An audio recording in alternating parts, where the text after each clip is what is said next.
Mulai. Baiknya kita awal dengan baca doa. Baca doa dimulai.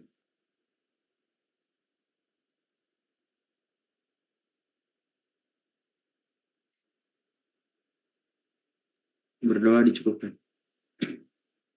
Baik, terima kasih Mas Aditya ya yang telah mimpin doa. Mudah-mudahan doa kita dikabul oleh Allah Subhanahu wa taala. Selalu kita diberikan keselamatan, kesehatan tentunya ya.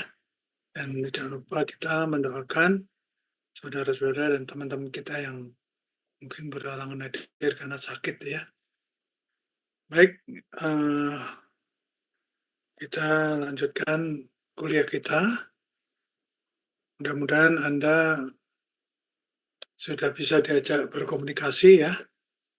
Karena kalau saya bertanya nggak ada yang jawab, saya sendiri yang bingung ya.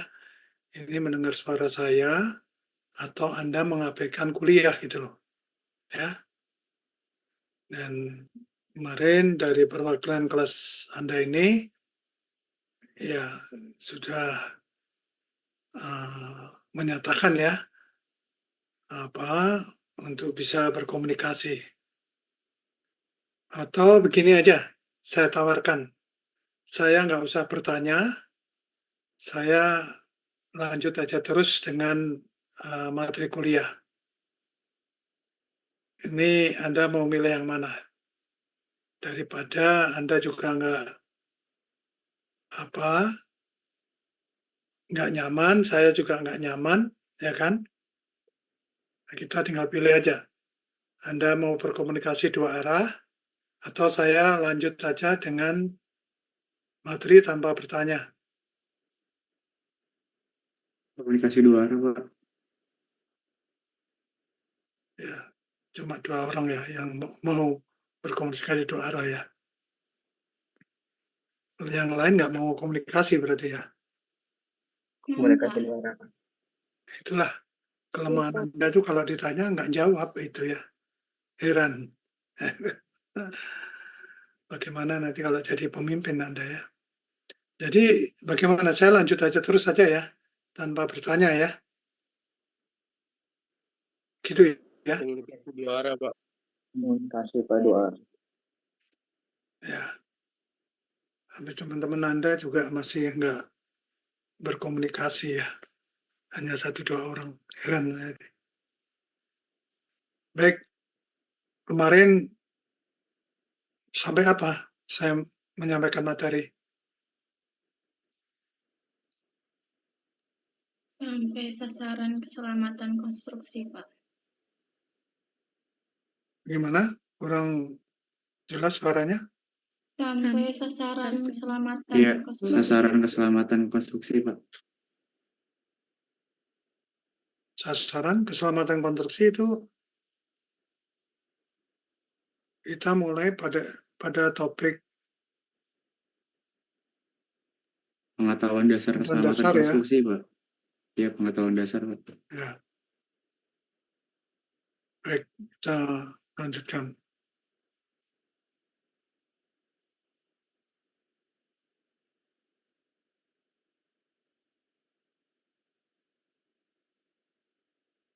Ini sudah ya kemarin ya?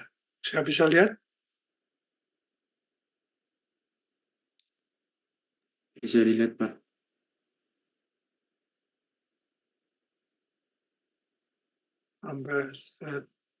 Ini sudah ya?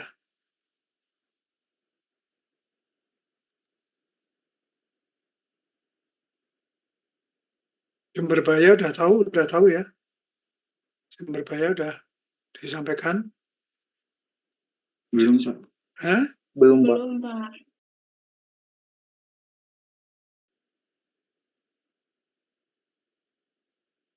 Kalau filosofi udah ya? Belum juga, Pak.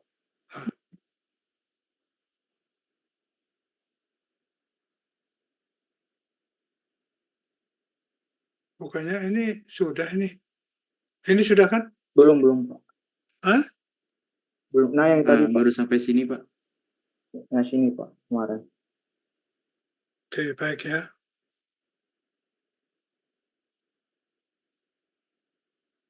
Ini ada yang tanya nggak?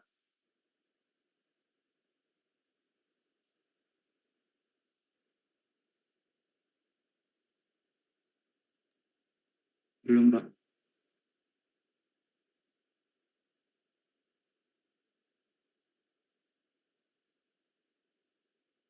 Ya, baik. Saya lanjutkan ya materinya ya. Mungkin agak cepat karena Anda agak tertinggal dari kelas yang lain. Ya, jadi konsep keselamatan konstruksi itu harus Anda tahu betul ya konsepnya ini ya. Kalau konsep keselamatan konstruksi ini nggak tahu, ya sudah, yang kejadian adalah kecelakaan terus, ya kan? Seperti minggu yang lalu di berita pun sudah ada lagi kecelakaan ya di jembatan daerah Tangerang. Itu ada korban yang meninggal karena ada benda jatuh dari jembatan yang sedang dikonstruksi. Ya, yang meninggal 1 orang, yang luka 3 orang ya, yang kritis ya. Nah, itu menyedihkan sekali ya. Padahal sedang giat-giatnya ya untuk sosialisasi dan penerapan SMKK. Jadi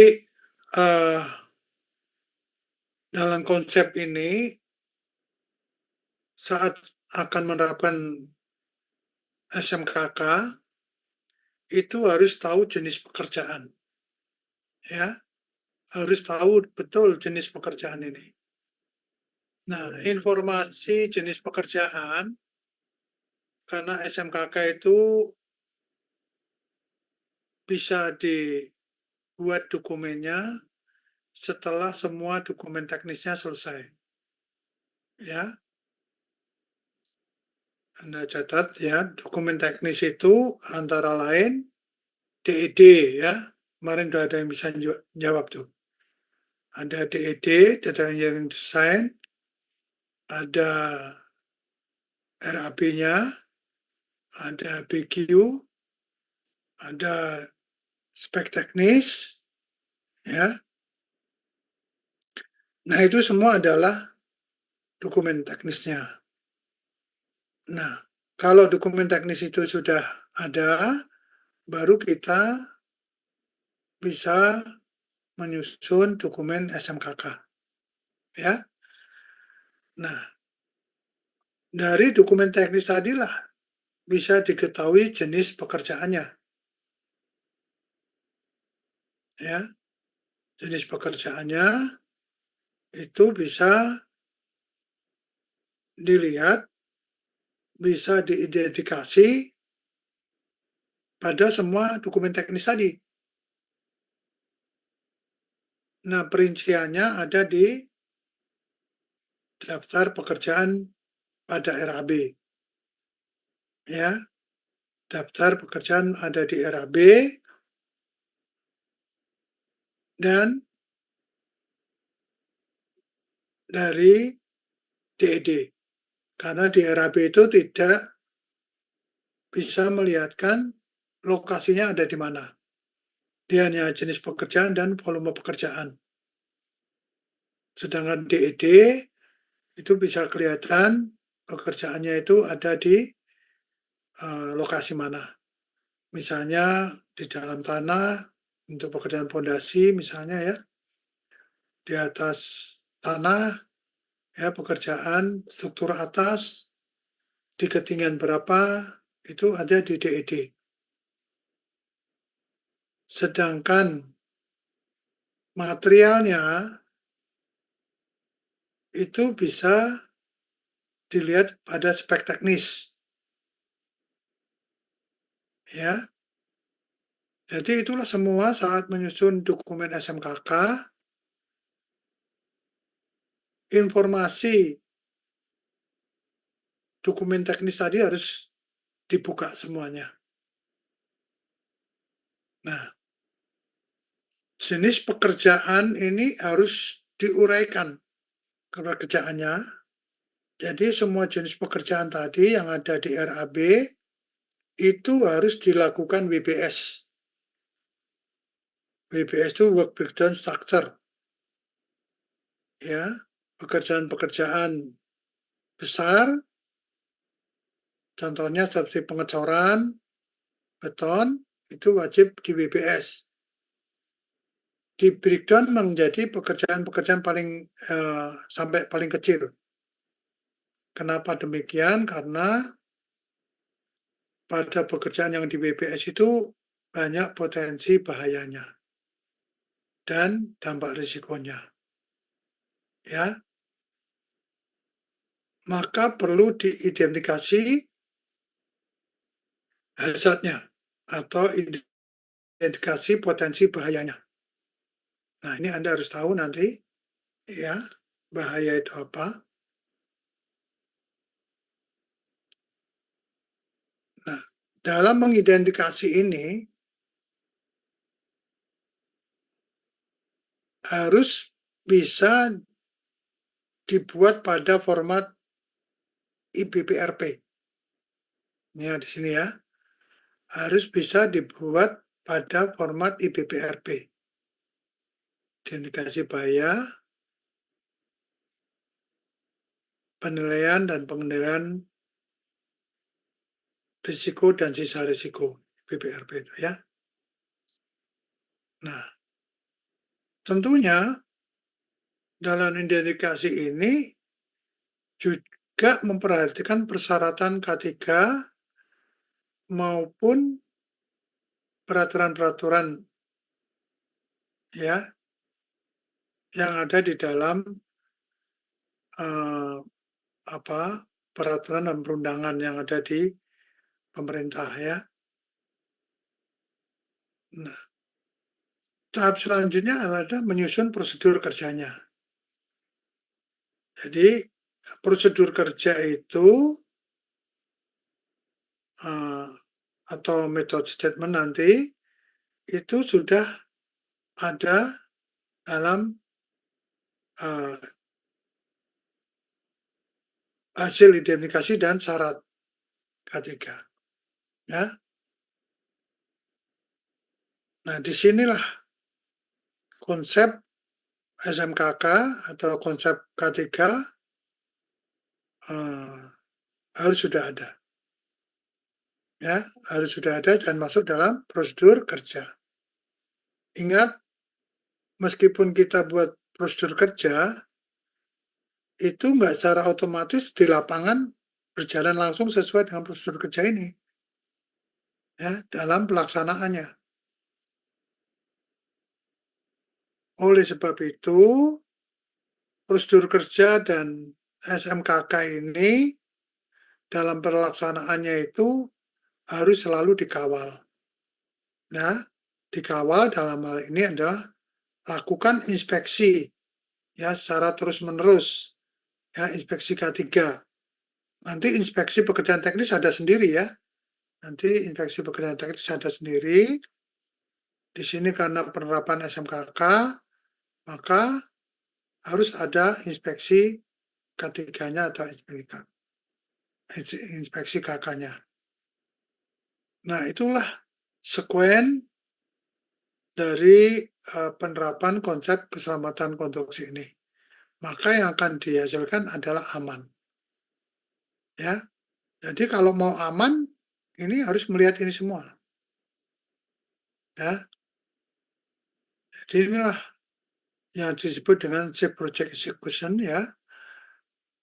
Bagaimana mendapatkan kondisi aman pada pelaksanaan pekerjaan konstruksi. Nah, ini tidak mudah ya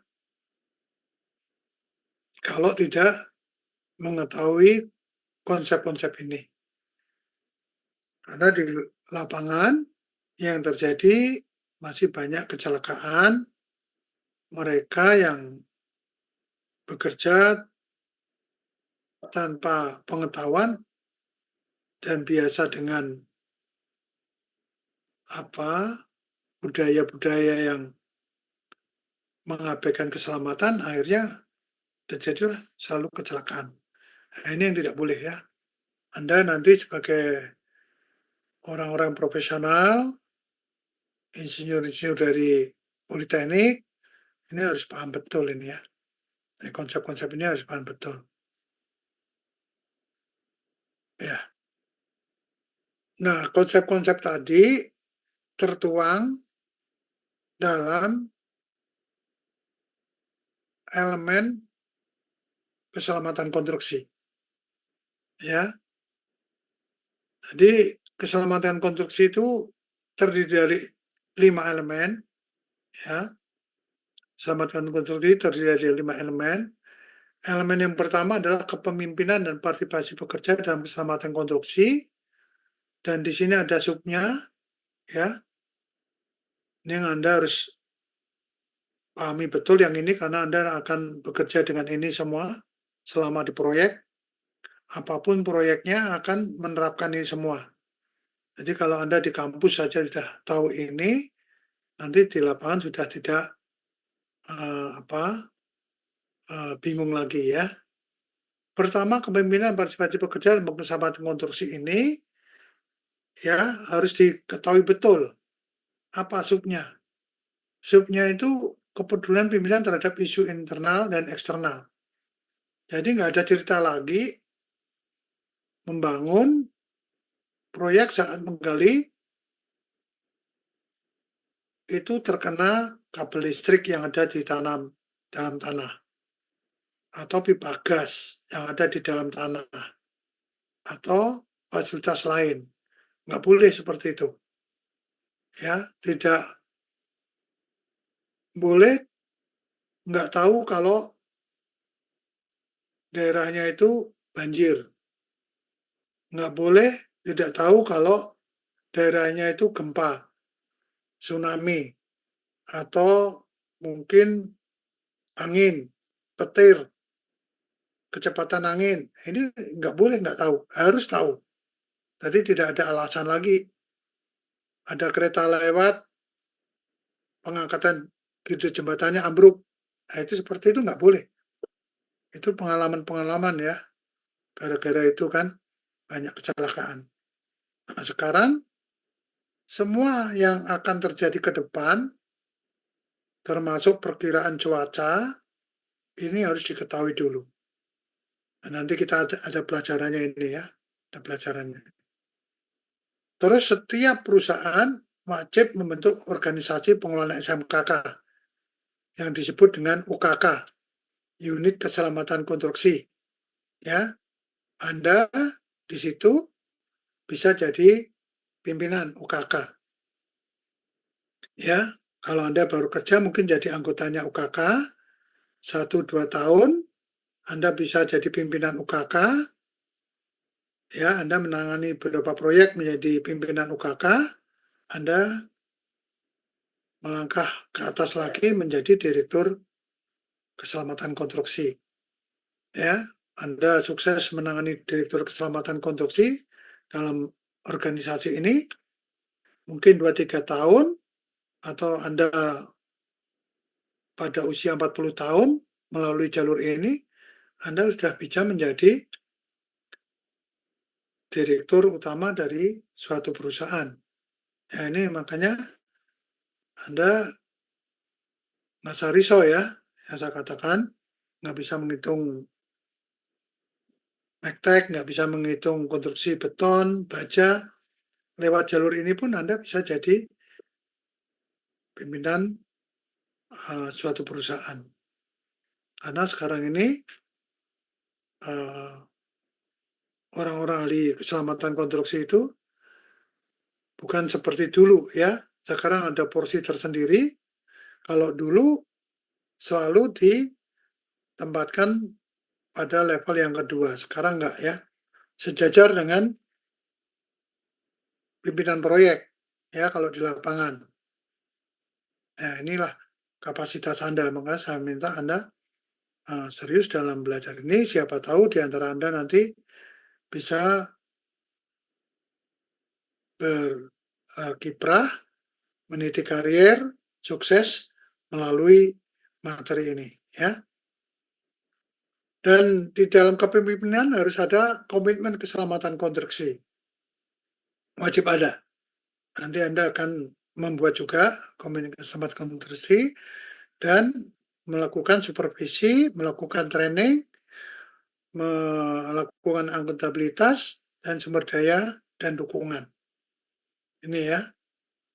Yang kedua, Anda harus tahu betul tentang perencanaan keselamatan konstruksi.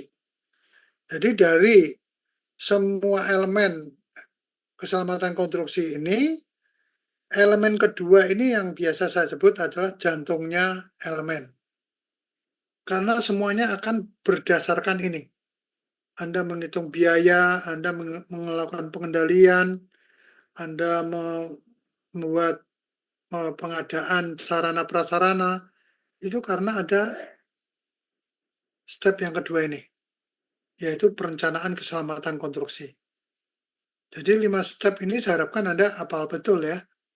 Hafal betul, karena memang sudah jadi sehari-harinya di proyek nanti. Apa yang ada di dalam step 2 ini?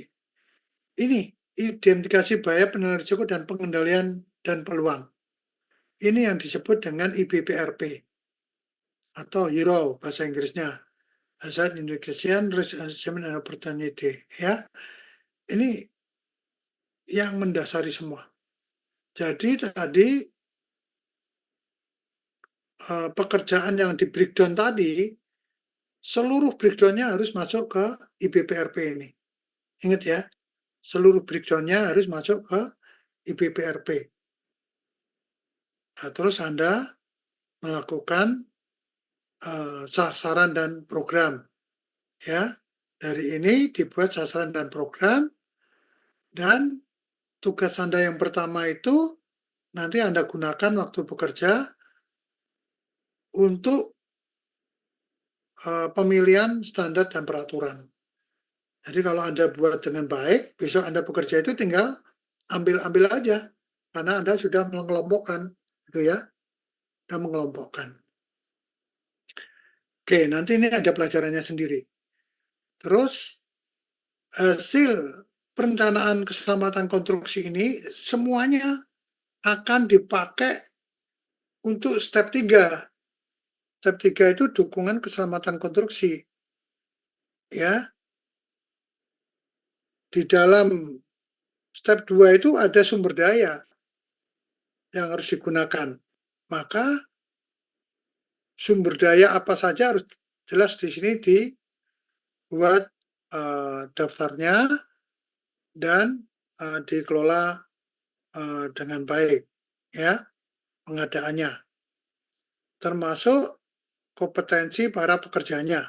Kompetensi itu berarti manusianya ya, kompetensinya, ya. Terus dukungan kepedulian, dukungan komunikasi, ya, dan seluruh dokumen informasi yang ada pada SMKK itu masuk ke sub kelima ini menjadi informasi terdokumentasi. Yang ini nantinya akan diserahkan pada saat FHO. FHO itu final handover. Ya. Itu. Nah, dari step 3 yang berdasarkan dari step 2 ini semua harus bisa dioperasikan. Ya, harus bisa dioperasikan. Ya. Detail operasi dari dukungan dan step kedua perencanaan, terutama pada IBPRP ini, harus lanjut ke perencanaan keselamatan konstruksi. Jadi dari IBPRP yang yang dianalisa masuk dalam tingkat risiko sedang dan tingkat risiko besar, wajib lanjut ke perencanaan keselamatan konstruksi atau yang disebut dengan analisa keselamatan konstruksi atau construction safety analysis. Ya. Terus penerapan pengendaliannya, ya, apa saja pelaksanaan ini, ya, dan dipersiapkan juga apabila terjadi kondisi darurat, terjadi gempa bumi, terjadi kebakaran, terjadi tsunami. Nah, ini harus sudah disiapkan, ya, baik perencanaannya dan sarana prasarananya, ya. Terus juga harus disiapkan tim investigasi kecelakaan konstruksi apabila terjadi kecelakaan. Jadi semua sudah dipersiapkan di sini. Ya, dari sini semua pelaksanaan ini nanti akan dilakukan evaluasi pada step kelima. Itu evaluasi kinerja keselamatan konstruksi. Dilakukan PE, pemantauan, dan evaluasi, termasuk inspeksinya, termasuk audit, evaluasi, tinjau manajemen, dan peningkatan kinerja keselamatan konstruksi. Ini nanti materinya masing-masing ada. Ya. Jadi, inilah 5 step yang wajib ada pada setiap pekerjaan konstruksi. Baik pada tahapan prakonstruksi dan pada tahapan pelaksanaan konstruksi. Jadi, materinya sangat banyak ya. Sedangkan biaya-biaya keselamatan konstruksi ini masuknya di sumber daya. Ya, nanti kita akan uraikan sumber daya itu apa saja. Ya, termasuk alat, material, biaya masuk sini semua. Dan manusianya, ya, tenaganya. Nah, ini dipahami, dihafalkan ya. Untuk itu ya. Baik.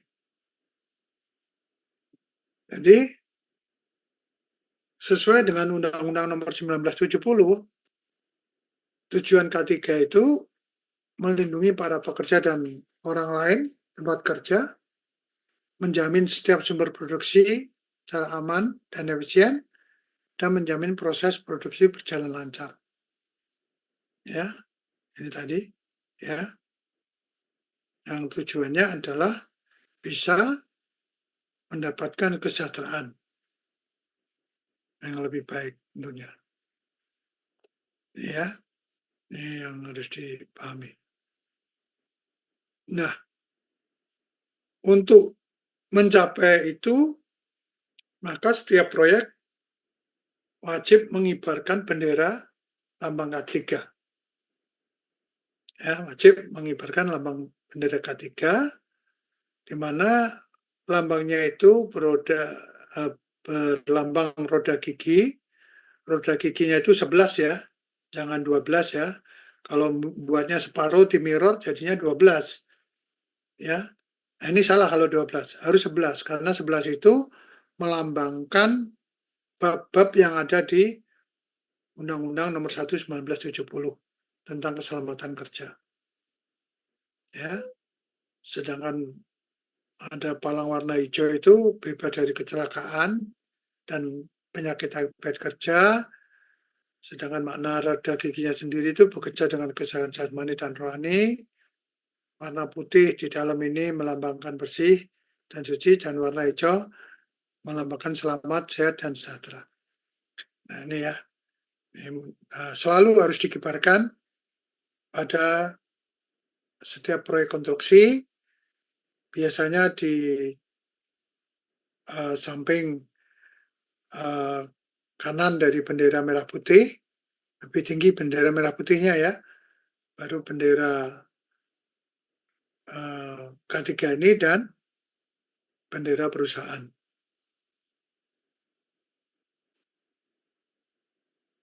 pendekatannya itu untuk ketiga ini filosofi, hukum, kemanusiaan, ekonomi, dan keilmuan.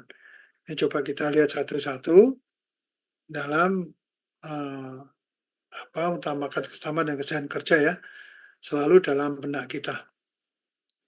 Nah, filosofi untuk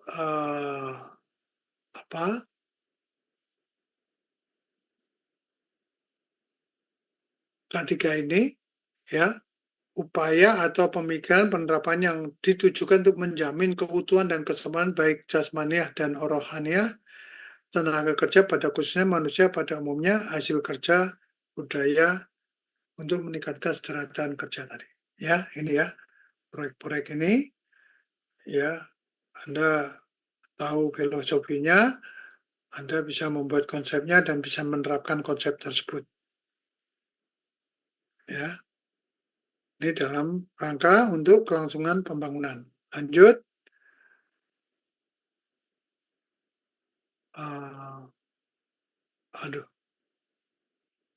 Ya, pendekatan hukum. Ya.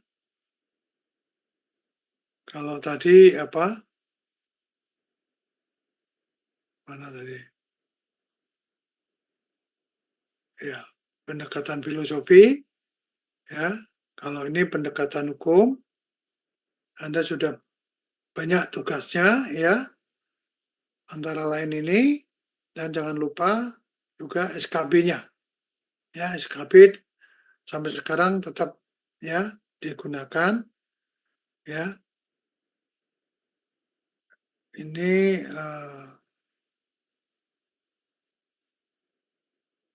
surat keputusan bersama ya antara PUPR dengan Menteri Tenaga Kerja.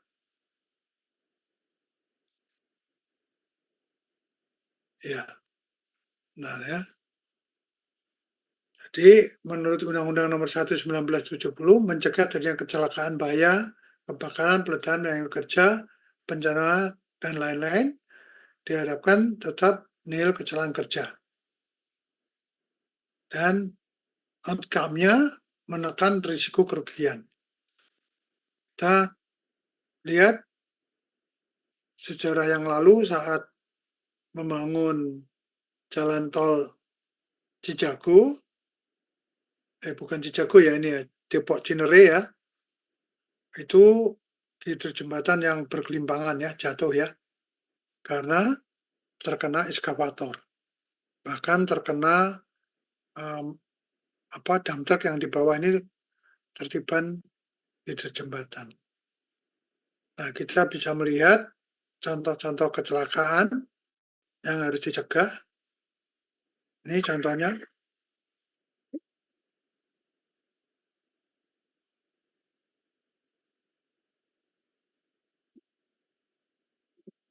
Nah, ini bahaya ya. Terus, ya. Semuanya harus hati-hati. Apalagi bekerja dengan abrasif saw ini ya. Ini sangat membahayakan. Kadang-kadang RPM-nya tidak cocok dipakai, hingga pecah, bisa terkena ya. Untuk itu, terkena muka. Ya. Ini sangat berbahaya Anda kalau bekerja di bengkel, di workshop. Ya. Apalagi ada alat yang ini bergerak maju mundur. Hati-hati kalau ada orang yang lewat. Ini sangat membahayakan. Ya.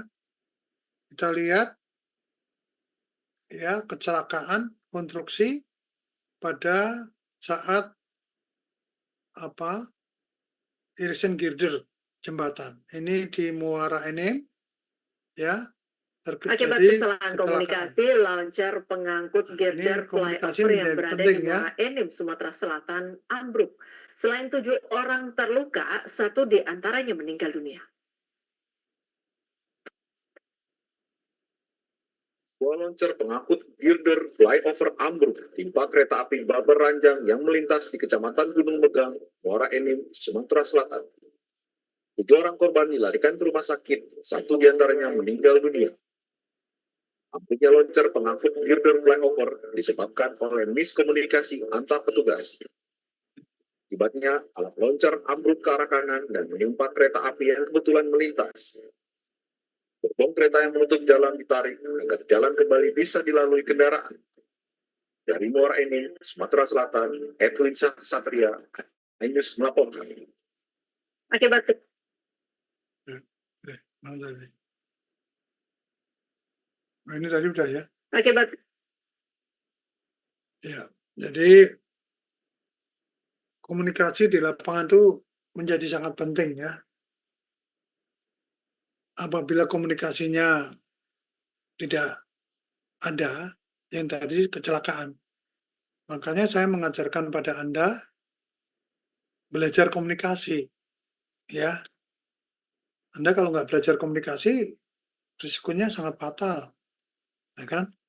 Semua harus dikomunikasikan.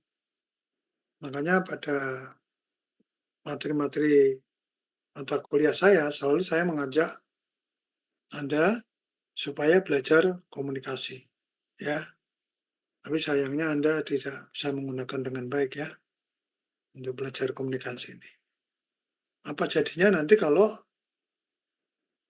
di proyek gitu ya, Anda diem aja, ya udah banyak kejadian kecelakaan karena nggak ada komunikasi. Ini menjadi penting ya. Ini tadi sudah tujuannya. Terus ini juga kemarin sepertinya sudah ya, terkait dengan Undang-Undang Nomor 13. Nah, ini Undang-Undang Nomor 2 Tahun 2000 Jasa Konstruksi. Di sana ada K4. Ini juga sudah ya. Keamanan, keselamatan, kerjaan, keberlanjutan konstruksinya. Ya. Saya rasa ini saya lewatkan aja karena sudah. SMKK. Ya. Ini SMK 3 ya. SMK 3 sudah juga ya, Sistem Manajemen Keselamatan dan Kesehatan Kerja. Sudah diajarkan ya kemarin ya. Dan SMKK pengertiannya juga sudah diajarkan, Sistem Manajemen Keselamatan Konstruksi. Ini ruang lingkupnya mulai dari penerapan SMK pada semua tahapan konstruksi. Semua tahapan konstruksi itu artinya ya dari prakonstruksi sampai serah terima ya. Prakonstruksi itu ya mulai dari perencanaan, pengkajian, perencanaan, perancangan, pelelangan sampai pelaksanaan ya. Itu wajib ada penerapan SMKK-nya. Nanti kita akan pelajari ya.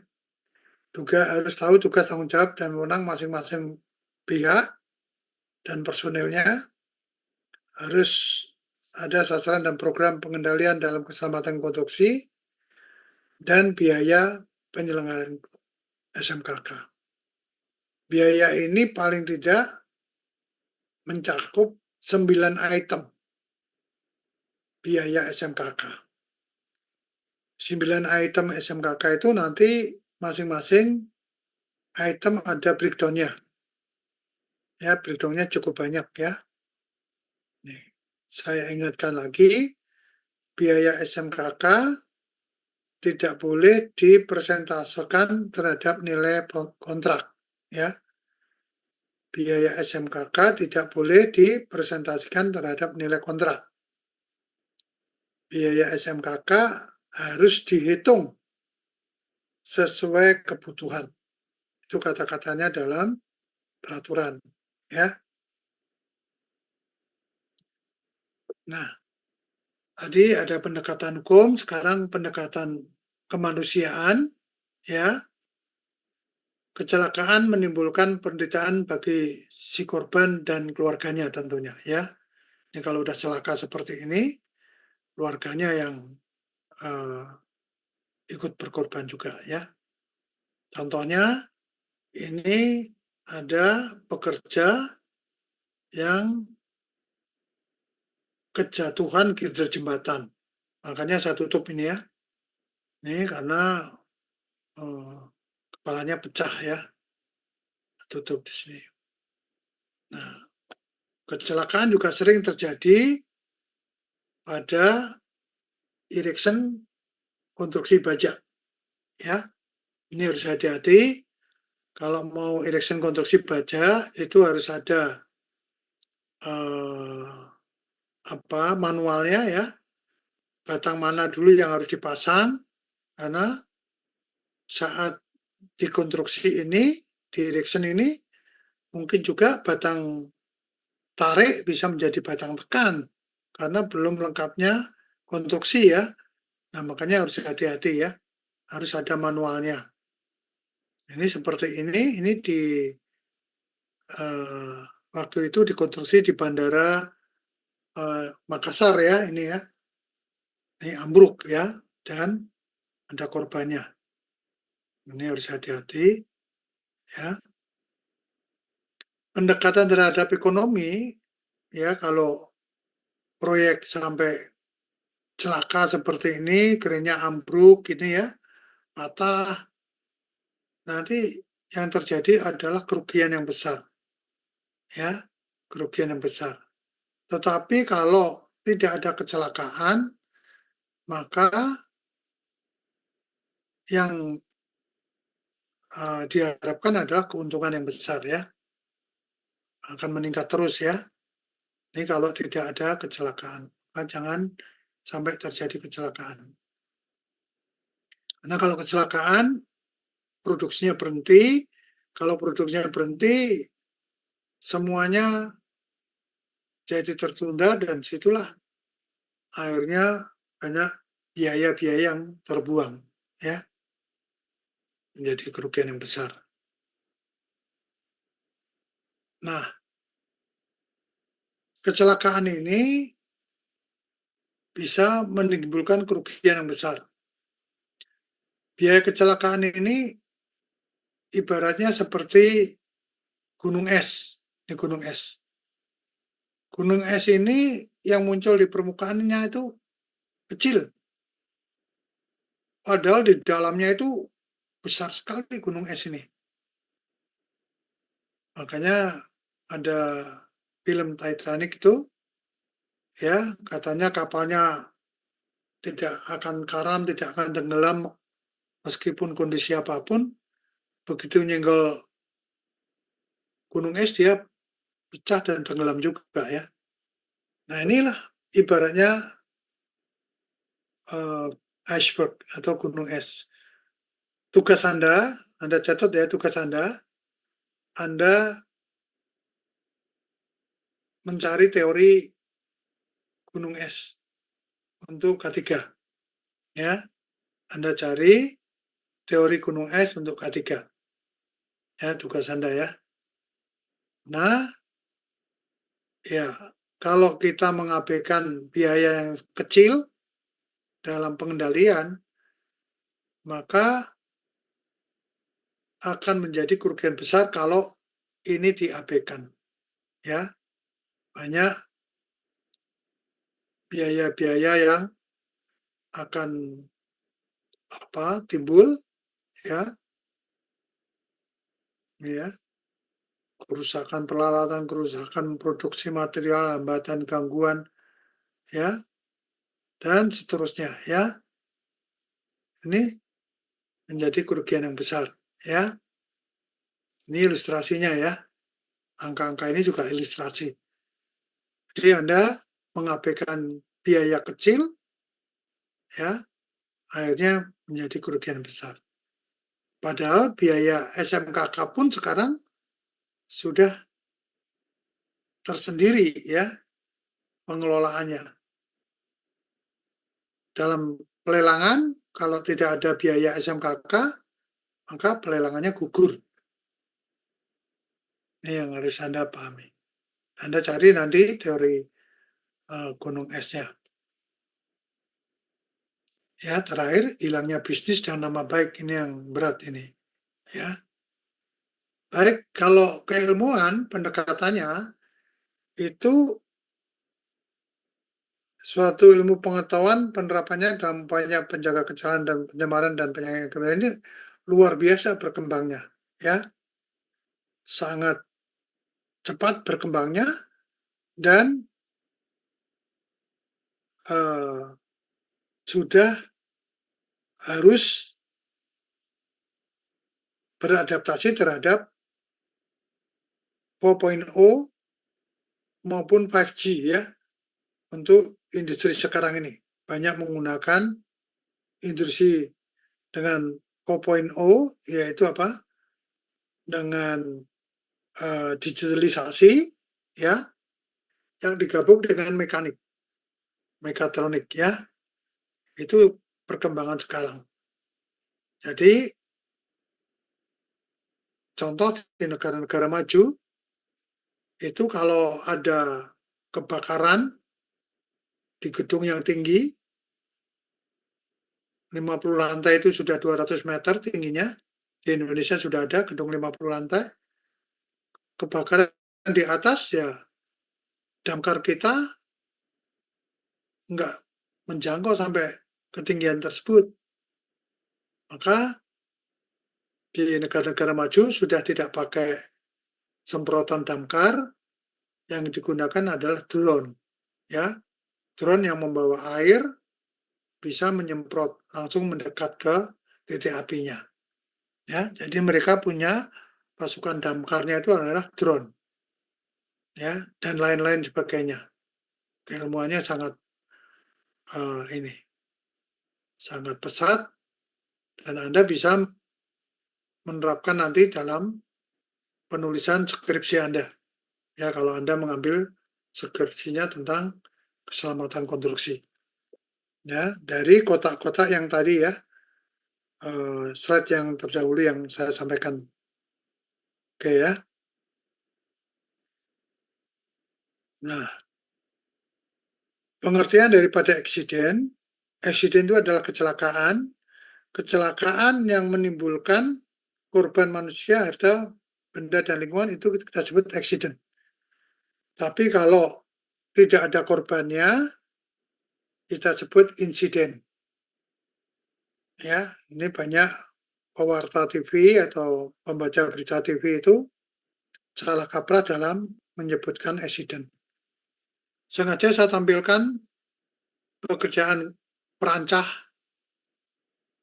karena perancah ini paling banyak menimbulkan kecelakaan di konstruksi. Coba kalau sampai perancahnya itu saat pengecoran itu ambruk, ya sudah semuanya perancahnya nggak bisa dipakai, bagasingnya nggak bisa dipakai, ya besi-besinya nggak bisa dipakai, apalagi betonnya nggak bisa dipakai. Belum ada korban jiwanya. Jadi jangan dianggap sepele untuk pekerjaan scaffolding, perancah, atau pembuat, itu harus yakin betul-betul kuat terhadap beban pengecoran beton. Ya, harus hitung betul. Yang terjadi ini karena orang-orangnya selalu mengatakan, Pak, kami sudah biasa, Pak, kami sudah biasa. Nah, tinggal tunggu waktunya kecelakaannya aja kalau udah biasa-biasa itu. Karena kalau biasa itu pasti lalai. Ya, nah ini yang membahayakan. Ya, buktinya kayak gini ya. Oke.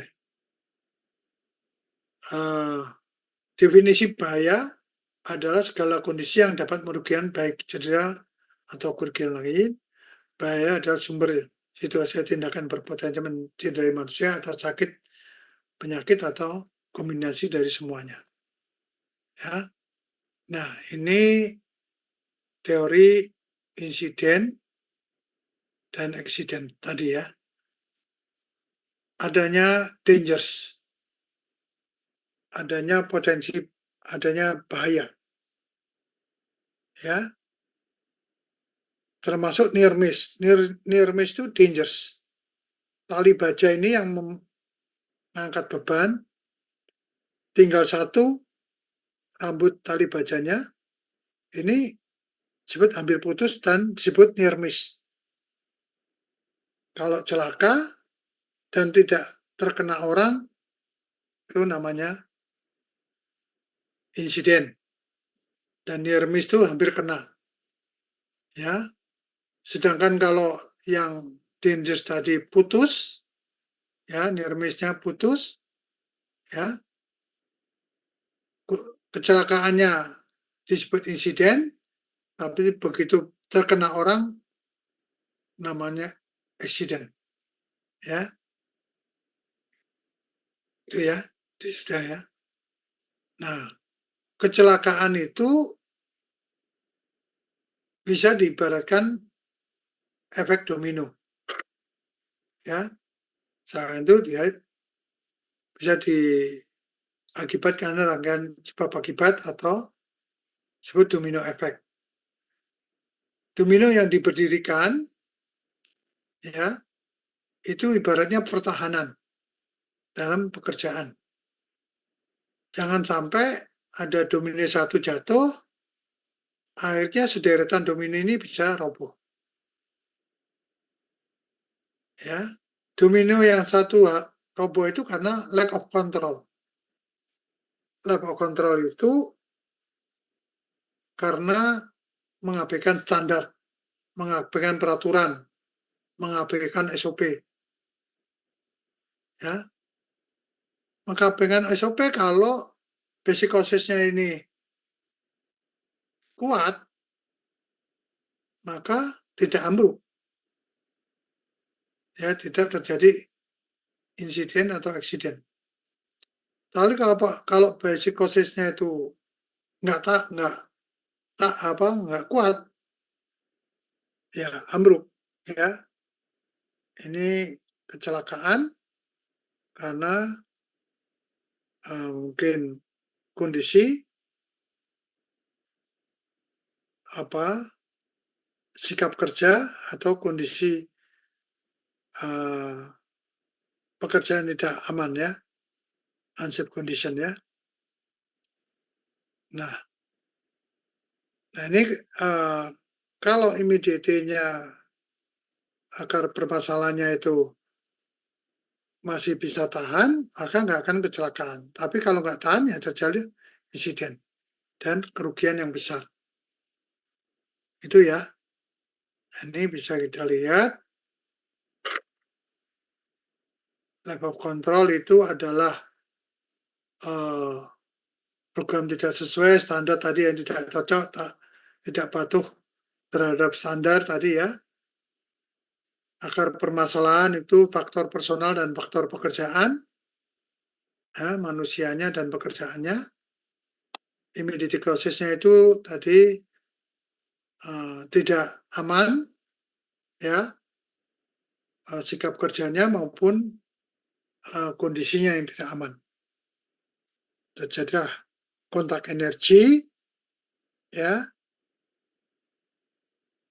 menimbulkan kerugian, kecelakaan, ya, yang besar manusia, harta, proses kerja, lingkungan, dan sebagainya. Ini kesehatannya, ya, mengendalikan kerugian, kesalahan, ya, control of accident loss, kemampuan untuk mengidentifikasi dan menghilangkan risiko yang tidak bisa diterima. Ini ada safety, ya. Safety itu keselamatan, ya. Hubungannya dengan kecelakaan itu karena sumber bahaya. Nah, sumber bahaya itu sekaligus sumber daya yang kemarin sudah saya sampaikan, ya, terhadap orang, alat, material, lokasi, dan metode kerja, ya.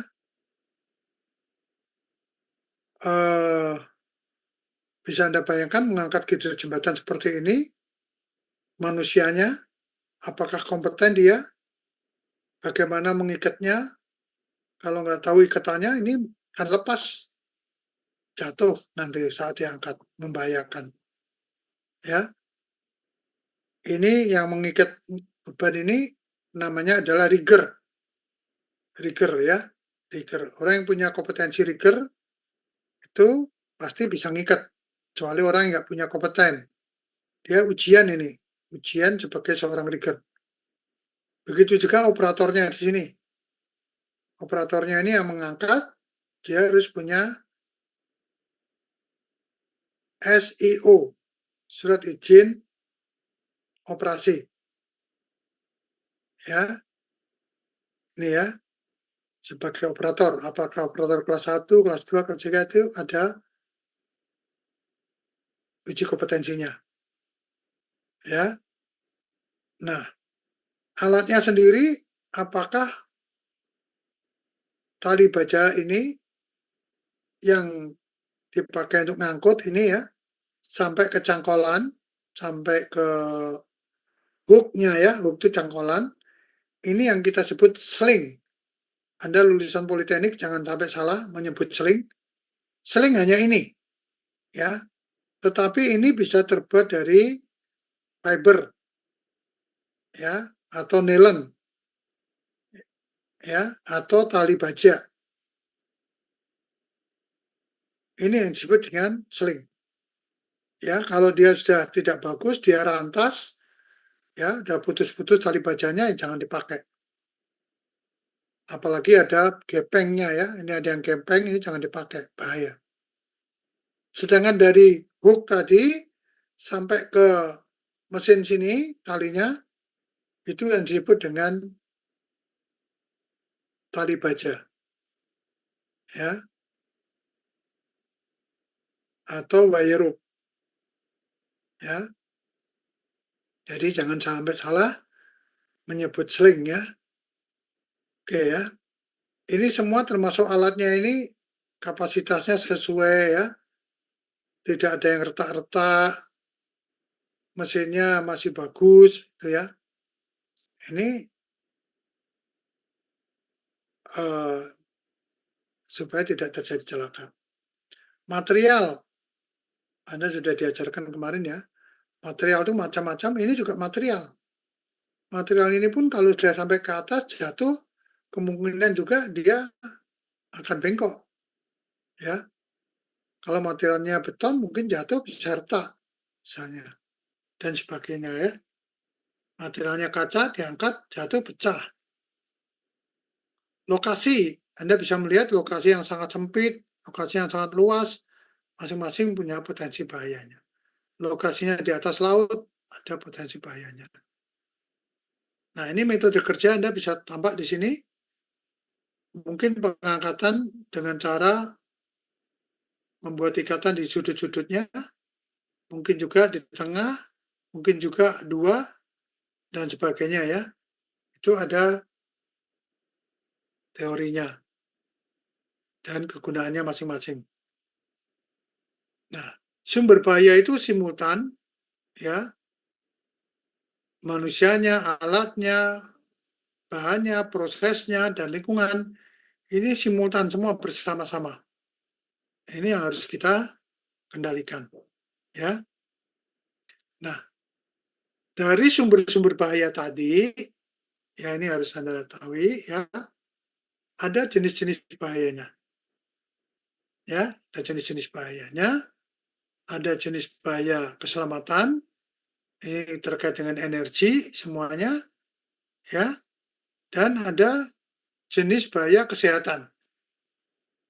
Ya, tentu karena ada bahaya fisik, bahaya kimia, bahaya biologi, bahaya ekonomi, dan bahaya psikologi.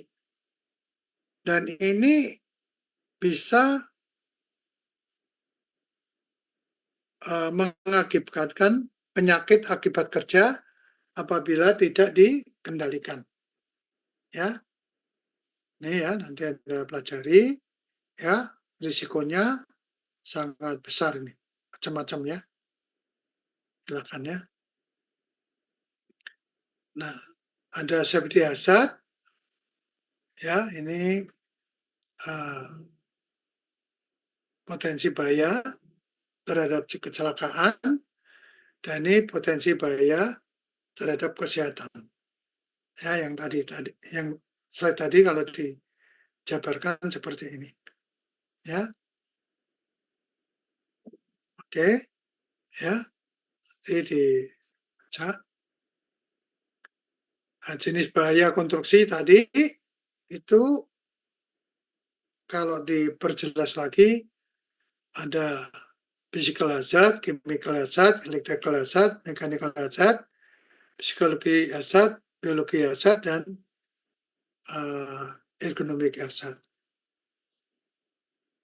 Ya, hazard ini beda dengan dangers. Tadi Anda juga kenal dangers. Ya, kapan kita menyebut dangers, kapan kita menyebut hazard. Kalau ini kita sebutnya hazard, karena ini potensi bahaya. Kalau dangers, itu sedikit lagi celaka. Seperti gambar-gambar tadi ya, sedikit lagi celaka.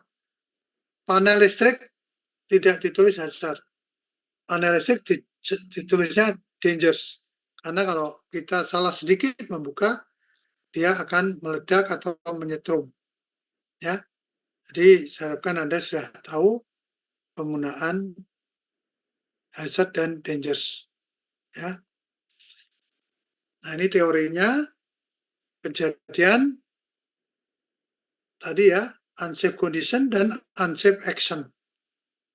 Nah, unsafe condition seperti ini. Lift ini mengangkat beban yang tidak diikat dan tidak diatur dengan baik. Ini unsafe condition, kondisi yang tidak aman. Kalau ada orang berdiri di bawahnya, maka orang ini melakukan unsafe action, sikap kerja yang tidak aman. Nah, kalau benda yang diangkat tadi jatuh hampir kena, maka near miss. Tapi kalau terkena namanya accident. Ya, inilah konsepnya. Sama dengan pengangkatan ini, kalau ada pengangkatan yang karatan, kropos, dan orang ada di bawahnya, dari benda yang diangkat, ini unsafe condition, yang ini unsafe condition, yang unsafe action, putus, hampir kena, near miss, terkena dia, accident. Ya, ini harus dipahami. Keselamatan adalah kondisi terlindung dari bahaya, risiko atau cedera atau kerugian, sedangkan kesehatan adalah kondisi fisik, mental, dan sosial yang lengkap dan bukan sekedar tidak adanya penyakit atau kelemahan. Nah, ini sedikit ya ilustrasi dari video NAPO untuk seluruh dunia, ya, dengan bahasa Tarsan tentunya ya, yang bisa dipahami oleh semua orang. Silakan Anda lihat.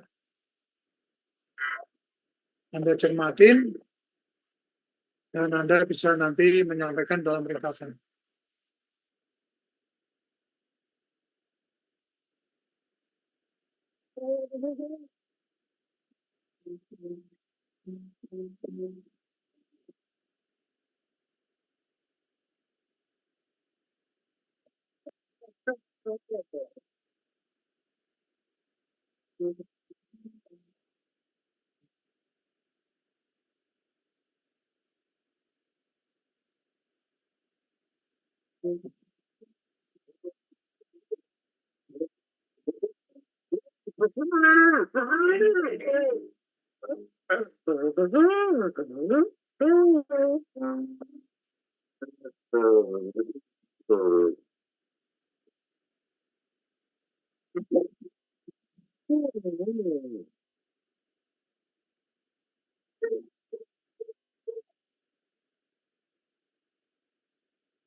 Ini konsep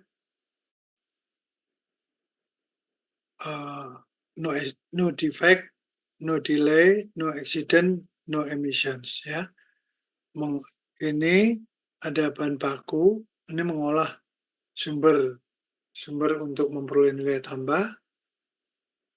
Ada inputan berupa bahan baku ya, diolah, diharapkan ada outputnya. Nah, ini berputar terus dengan sumber daya tadi ya, termasuk ada sumber bahayanya. Nah, kalau bisa berjalan tanpa celaka, yang didapatkan adalah nilai tambah. Ya, nilai tambah yang tidak ada kesalahan-kesalahan, kegagalan, defect, ya misalnya ya, pengunduran waktu, atau adanya delay misalnya, apalagi terjadi accident ya. Diharapkan ini proses ini terus berjalan untuk bisa sampai mendapatkan nilai tambah yang baik. Ya. Dalam pekerjaan konstruksi ternyata hasil penelitian, ini nanti Anda boleh teliti lagi apa benar apa enggak, masih ya ini konsep ini, bahwa kelalaian itu dan lemahnya pengawasan ini menduduki ranking yang paling tinggi dalam kecelakaan. Ya, yang kedua, karena pekerjaannya tidak melibatkan ahli atau tenaga terampil. Nah, ini Anda-Anda yang alumni Poltek, mudah-mudahan Anda mengisi kekosongan ini. Ya. Yang ketiga, karena penerapan SMKK yang tidak konsisten. Ya. Harus semuanya baik, ya. Ini banyak yang bolong-bolong sehingga masih banyak kecelakaan. Keempat, karena adanya pelanggaran-pelanggaran peraturan. Ya, inilah ya. Ini silakan diteliti kembali. Nah, ini kondisi di lapangan yang terjadi. Anda bisa melihat di lapangan itu yang masang kabel seperti ini, ya, semrawut, dicolok sana sini, tambah T, panjang. Nah, itu semuanya menimbulkan panas. Sama di kamar kos Anda. Ya. Banyak satu colokan, ditambahin T, tambahin beban terus. Ada komputer, ada kulkas, ada kipas angin, ada setrika, ada apa lagi, rice cooker ya, dan sebagainya. Ya, kabelnya nggak kuat ya, akhirnya panas, kebakaran. Ya, akhirnya seperti ini. Ini juga begitu ya, pekerjaan pengelasan, pemotongan gerinda, dan sebagainya ya, pemotongan dengan alat gerinda, dengan abrasif tadi ya, pecah bisa kena muka nih, seperti ini. Nah, ini yang harus hati-hati. Ini sendiri membahayakan ya, wajahnya ditutup plastik, dia nggak bisa bernapas, kalau ada percikan api malah membakar mukanya. Ini yang tidak disadari orang-orang lapangan. Baik, untuk mengukur, nanti kalau Anda mau menghitung frekuensi rate dalam statistiknya, yaitu rumusnya jumlah kecelakaan yang terjadi dikalikan 1 juta dibagi jam kerja orang. Ya, itu adalah nilai FR. Sedangkan nilai severity rate atau nilai dari tingkat keparahan, ini kekerapan ya, ini keparahan. Karena level risiko nanti kita akan hitung adalah kekerapan kali keparahan, nilai tingkat risiko. Nah, ini dasarnya Anda sudah tahu. Ya, nilai keparahan itu jumlah yang hilang, jumlah hari yang hilang, kali 1 juta dibagi jam kerja. Itu adalah nilai keparahan. Nah, ada nilai kehilangan hari kerja dari asuransi. Ya. Misalnya kalau Anda kehilangan ibu jari aja, ya, itu sudah 600 hari yang hilang. Ya. Kelingking aja 200 hari. Nah, tentunya kita nggak mau ya hilang seperti ini. Ini kalau dihitung terhadap hari yang hilang. Kita masuk ke kesehatan, health, ya. Ini keadaan fisik dan psikologi individu harus diukur. Jadi faktor kesehatan ini juga dipengaruhi terhadap beban kerja. Bisa fisik, bisa mental, beban kerja seperti ini. Dipengaruhi oleh lingkungan, tadi ya. Dipengaruhi oleh kapasitas kerjanya. Ini menimbulkan penyakit akibat kerja tadi. Ya, penyakit akibat kerja sesuai peraturan 01/1981 yaitu penyakit yang disebabkan oleh pekerjaan atau lingkungan kerja yang akan mengakibatkan cacat sebagai sebagian atau cacat total. Ini teorinya cacat sebagian, ini teori cacat. Penyakit akibat kerja disebabkan oleh pekerjaan, alat kerja, bahan proses maupun lingkungan kerja. Jadi di sini ada PAK, ada PAHK. Apa itu PAHK? Ya, PAHK adalah terjadi juga pada populasi penduduk penyebab multifaktor pemaparan sesuai dengan Kepres nomor 2298. Ini meliputi 31 jenis penyakit dasar. Ya. Dari komposisi, dari kompensasi dengan ganti rugi. Ini ya. Nah, ini yang disebut dengan jenis bahaya, ya, yang disebabkan oleh PAK tadi ya. Sudah kita pelajari tadi. Terus ini macam-macam PAK-nya bisa terjadi di proyek, ya, ini semua.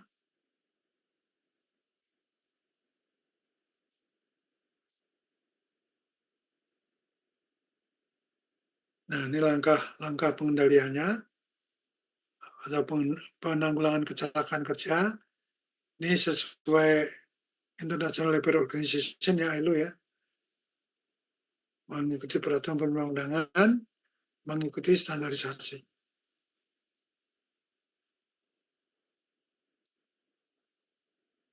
Langkah-langkah yang harus dilakukan adalah infeksi atau pemeriksaan. Ya, nanti kita akan dalami lagi, ada inspeksi, ada audit dan sebagainya ya. Dari sisi teknis, medis, termasuk psikologi dan statistiknya, pendidikan dan latihannya, dan persuasi. Persuasi itu pendekatan ya. Ini untuk meningkatkan budaya keselamatan konstruksi atau budaya K3. Ya, ini hal yang langkah-langkah yang harus dilakukan menurut ILO. Termasuk asuransi dan penerapan K3 di tempat kerja.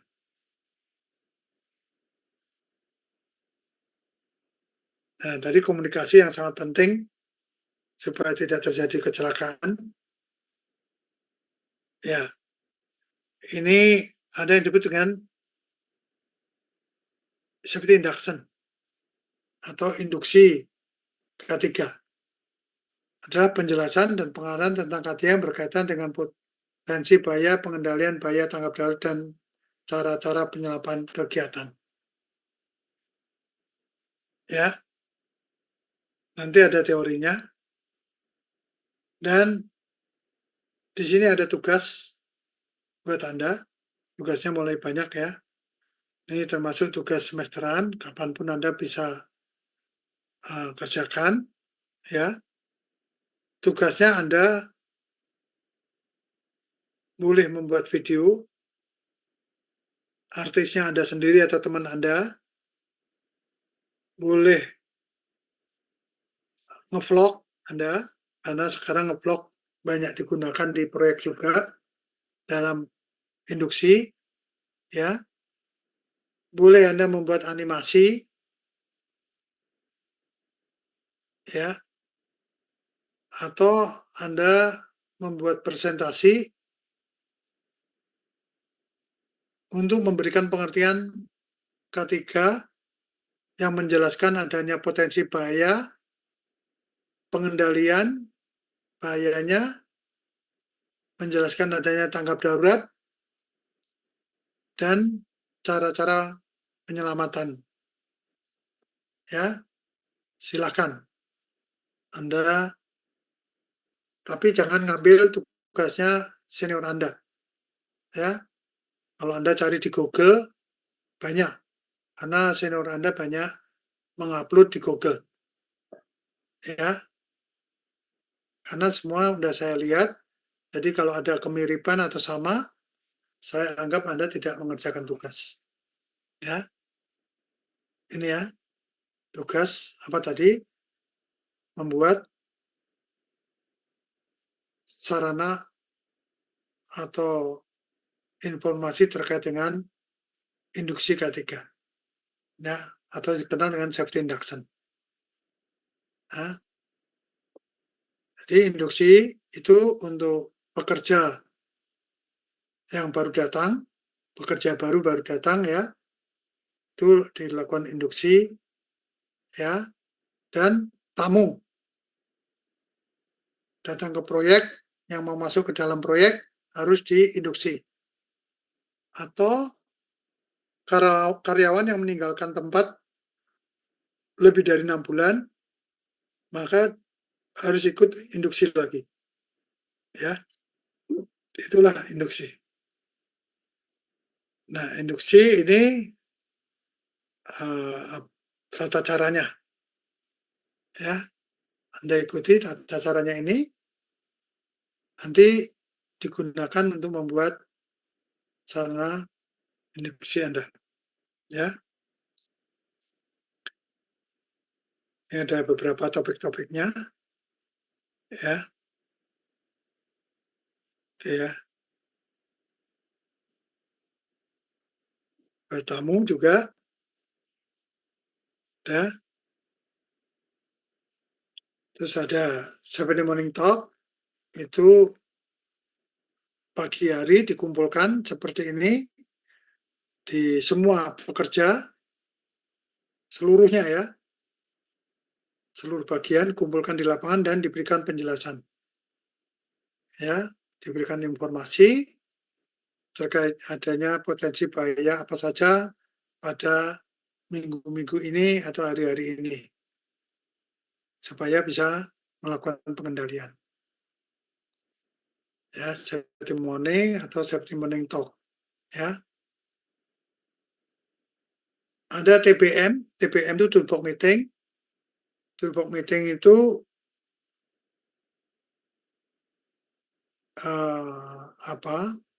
diskusi internal kelompok atau pertemuan kelompok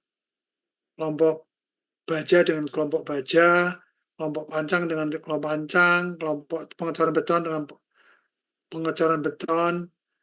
Di sana dilakukan pada setiap kali mau bekerja 5-10 menit menyampaikan metode kerja, potensi bahaya, dan pengendaliannya. Ya, itu ya. Nah, dalam TPM yang dikenal dengan TPM ya, toolbox meeting, itu ada 10 tip toolbox meeting ya.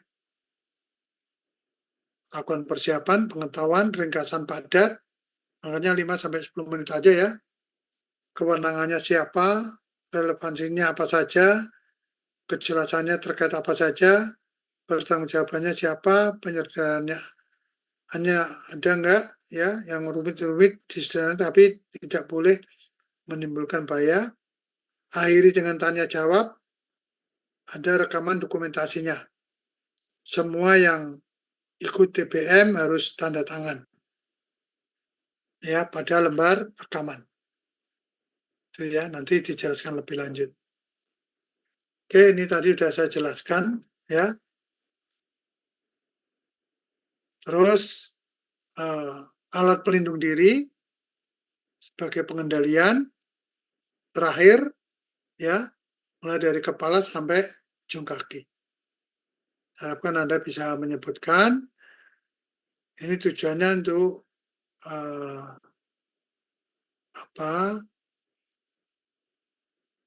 bisa memberikan pedoman ya pada para pekerja untuk penjelasannya supaya digunakan dengan sesuai potensi bahayanya. Jadi kalau ada pertanyaan, apakah semua APD dipakai ya dari ujung kepala sampai ujung kaki? Ya, tentunya jawabannya adalah APD dipakai sesuai dengan potensi bahaya yang diterima. Ya, gitu ya. Nah, selain APD, Anda juga harus mengenal rambu-rambu. Ya, rambu merah itu pasti larangan. Lampu kuning itu ini ya merah larangan. Lampu kuning itu adalah peringatan, bukan bahaya ya, peringatan. Lampu biru itu adalah wajib, ya, mandatory atau wajib. Rambu warna hijau itu informasi atau pedoman. Ya. Nah, ini ada beberapa yang perlu diketahui. Baik, ya. Ini sadar posisi dan peranda 3. Ini perlu dilakukan pencegahan, ya. Terus di dalamnya ada kondisi darurat dan P3K. Ini terkait dengan kecelakaan, keselamatan dan kesehatan kerjanya, ya, untuk mengendalikan supaya tidak ada pengobatan atau biaya pasca accident. Ya, ini kaitannya dengan grafik rupiah dan waktu. Ya, kalau kita bisa menekan ini, ya, pencegahan, maka akan menghemat biaya yang besar. Ini dari tingkat engineering, ini dari tingkat kedokterannya.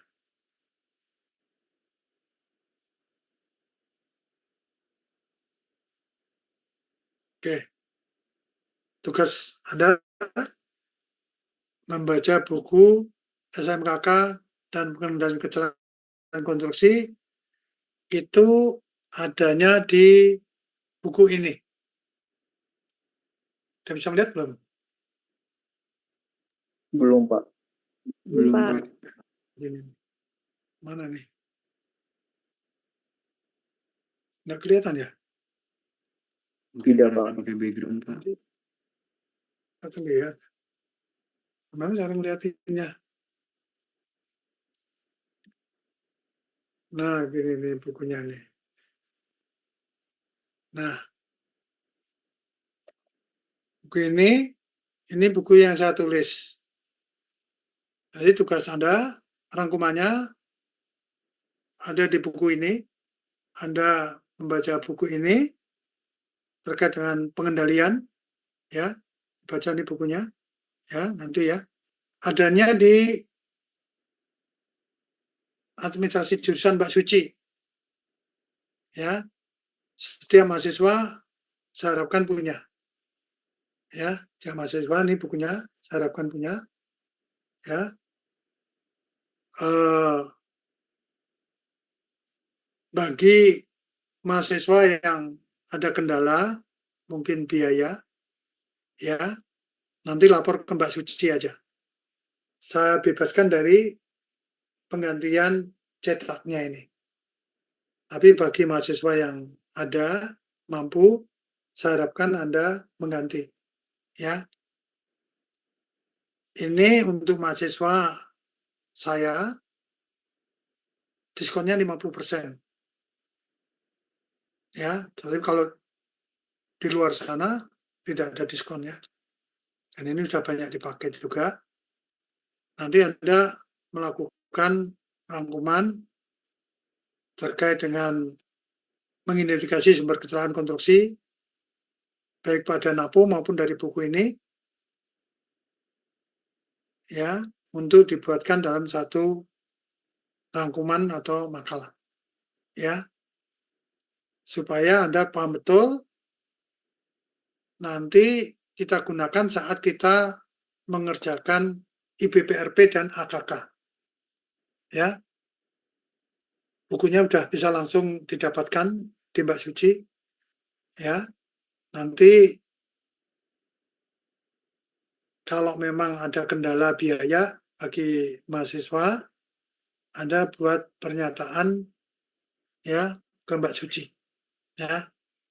Tapi bagi yang ada biayanya, silakan Anda mengganti dan dibayarkan ke Mbak Suci, ya. Tidak mahal, karena itu juga biasa Anda mengisi pulsa HP, ya, ya sebesar itulah kira-kira, ya, nggak lebih dari 100.000, ya, kira-kira itu. Dan Anda kalau nggak bisa membayar langsung, boleh diangsur atau dibayar di akhir semester. Jadi tidak memberatkan. Yang penting Anda harus sudah dapatkan bukunya ini, ya. Mana ini tadi? Nggak kelihatan, ya. Bukunya ini, ya.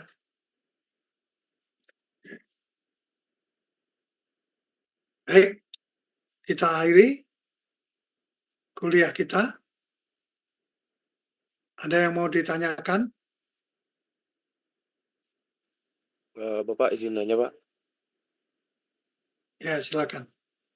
Saya Fauzi Prianto, Pak. Saya kan mahasiswa tahun lalu yang cuti, apa kebetulan, Pak. Dan Ya. tahun lalu udah sempat beli buku itu, Pak. Apa Oh, saya ya. harus beli lagi, Pak? Nggak usah. Oh, Kalau ya. punya nggak usah. Ya, Terima kasih, Pak. karena kan persyaratannya tadi tiap mahasiswa udah punya, gitu aja. Kalau udah punya nggak usah. Ya, Oke, Pak. Terima kasih, Pak. ya. Tahun lalu Anda berarti sudah ikut materi saya juga dong? Iya, Mas. Pak. Ikut, Pak. Oh, ya berarti Anda kenapa harus ikut lagi sekarang? Kenapa, Pak? Sorry. Kenapa harus ikut lagi? Anda cuti atau kenapa, Mas? Ngulang, Pak. Ngulang di semester ini, Pak. Di semester 5, Pak. Oh, Iya, Pak. ya mengulang berarti ya mengulang lagi semuanya, ya. Iya, Pak. Dari semester 5. Ya, baik, itu pengalaman Anda, ya. Mudah-mudahan menjadi lebih bagus dari tahun yang lalu. Siap, Pak. Makasih, Pak. Baik, ya. Silahkan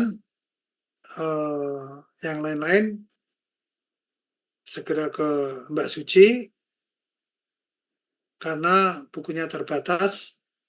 Saya hanya memberikan untuk 2 kelas ini aja, kelas PJJ 1 dan PJJ 2, ya. Yang lain kelas tidak saya berikan, padahal mereka juga butuh, ya. Jadi silakan aja Anda segera ke Mbak Suci, ya. Baik, ada lagi yang lain bertanya?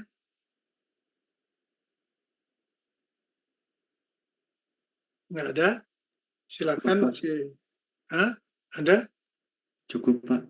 Cukup, ya. Kalau sudah cukup, kita akhiri dan Anda bisa mengerjakan rangkuman, dan besok kita ketemu dengan materi yang baru, ya, terkait dengan IBPRP dan pengendalian. Maka saya harapkan Anda sudah membaca bukunya, sudah membuat tugasnya, sehingga besok waktu saya memberikan materi sudah